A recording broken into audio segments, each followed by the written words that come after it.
Joliabet memandang Shen Lianchen, yang berlumuran darah, dan ragu-ragu untuk beberapa saat, tetapi hanya menggelengkan kepalanya dan terkekeh. Lupakan saja, aku sudah memberitahumu bahwa kamu tidak mengerti, kekalahanmu sudah ditentukan. Setelah berbicara, Joliabet tidak berniat mengobrol dengan Shen Lianchen lagi, dan hanya berbalik dan pergi. Dia tahu bahwa dia telah gagal dalam konfrontasi ini. Di depan Shen Lianchen, dia hanya terlihat seperti anak kecil. Dia tampak agresif, dan dia ditipu oleh Shen Lianchen dalam sekejap. Kali ini, tidak hanya tidak merusak moral para prajurit di kota pemurnian Beiyun, sebaliknya, itu memberi mereka tekad untuk bertarung sampai akhir. Panen, seperti itu membuat Joliabet sedikit kecewa. Setelah konfrontasi singkat, Joliabet jatuh ke dalam kerugian, dan situasinya menjadi semakin tidak menguntungkan baginya. Titik ini seperti sebilah pedang tajam yang tergantung di atas kepala. Jika tidak bisa ditembus, serangan selanjutnya akan terhalang oleh beberapa rintangan besar.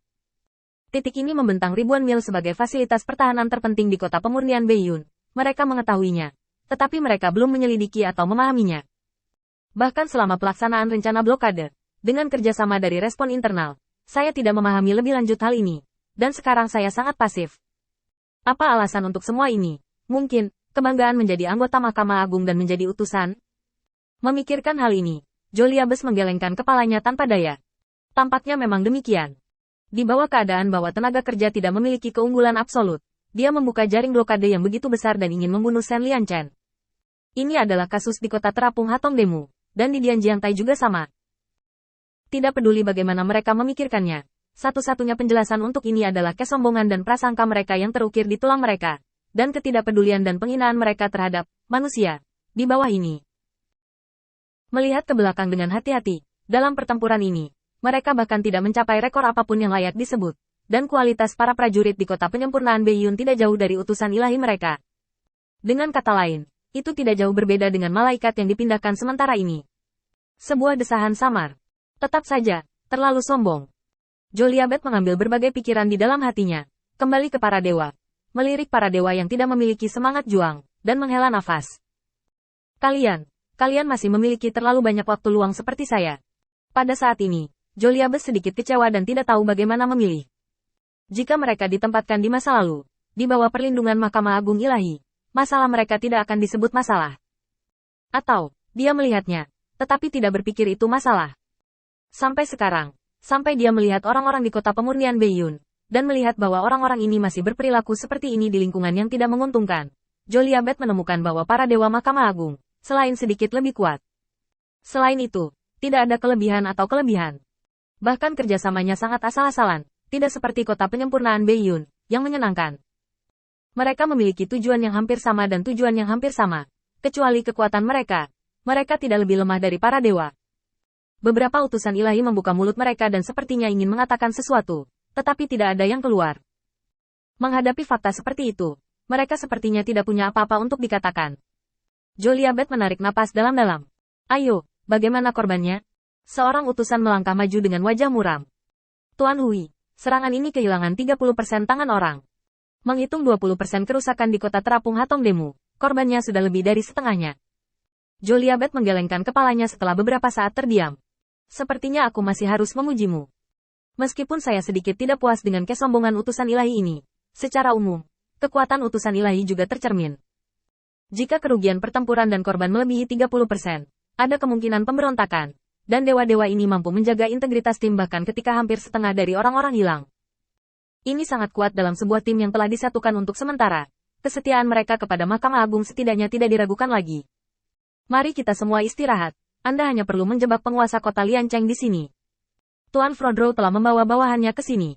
Dengan cara Tuan Frodro, Anda bisa menjaga Tuan Liancheng. Sekarang di sini juga bukan di inti dari kota pemurnian Beiyun. Dia tidak bisa mengandalkan banyak hal.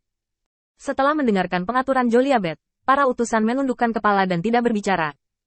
Kerugian yang disebabkan oleh pertempuran tidak dapat dihindari, dan yang harus mereka hadapi adalah situasi kalah dalam pertempuran dan tidak mendapatkan hasil.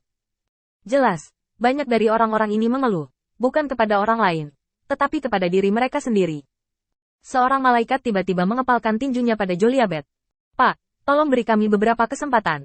Saya ingin buru-buru lagi. Saya tidak bisa mempermalukan Mahkamah Agung. Kata-kata malaikat itu menyebabkan Joliabet terdiam sejenak. Di bawah keadaan di mana Shen Lianchen sudah menjaga dengan tentara, Itu jelas merupakan langkah yang tidak masuk akal untuk secara paksa menyerang titik komando. Ada cukup fakta untuk membuktikan ketidaktahuan akan serangan yang kuat.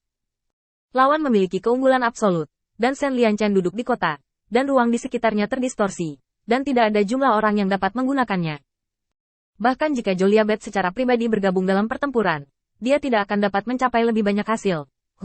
Penguasa kota Liancheng, juga seorang ksatria puncak, dan dia tidak yakin untuk menang.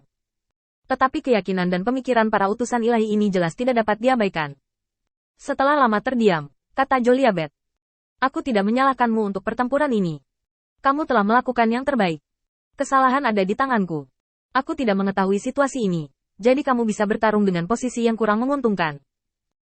Aku tahu kamu ingin membuktikan dirimu sendiri, tetapi kamu tidak bisa mati dengan bodoh di tempat ini. Jika tidak, bagaimana aku bisa menjelaskannya kepada orang yang mengirimmu ke sini? Sambil menghela nafas, Joliabet menolak tawaran itu. Setelah pertempuran ini, tenaga di tangannya telah kehilangan lebih dari 10.000 orang, dan luka-lukanya tidak terhitung. Sekarang semua orang adalah harta karun di tangan Joliabet. Tidak boleh ada kerugian lagi. Jika rusak lebih lanjut, bahkan rencana untuk menyerang kota pemurnian Beiyun akan rusak di masa depan. Sambil mengangkat tangan dan melambai, Joliabet berjalan ke kejauhan. Dia ingin mengaku bersalah kepada Frodro dulu. Kesalahan kali ini ada pada dirinya, bukan pada para malaikat ini. Kalian istirahat. Wajah yang hilang hari ini tidak akan terlambat untuk menemukannya lagi nanti. Jika kamu terburu-buru untuk mati sekarang, kamu hanya akan diejek karena bodoh dan sembrono oleh orang-orang di kota pemurnian Beiyun. Dengan lega lagi, Joliabet pergi. Utusan Mahkamah Agung tetap diam pada saat ini, mengepalkan tangan mereka satu persatu. Mahkamah Agung, sebagai eksistensi terkuat di alam abadi, adalah menara tinggi yang mereka semua harapkan di hati mereka. Sekarang, sebagai perwakilan dari menara tinggi, mereka tidak ingin mempermalukan Mahkamah Agung.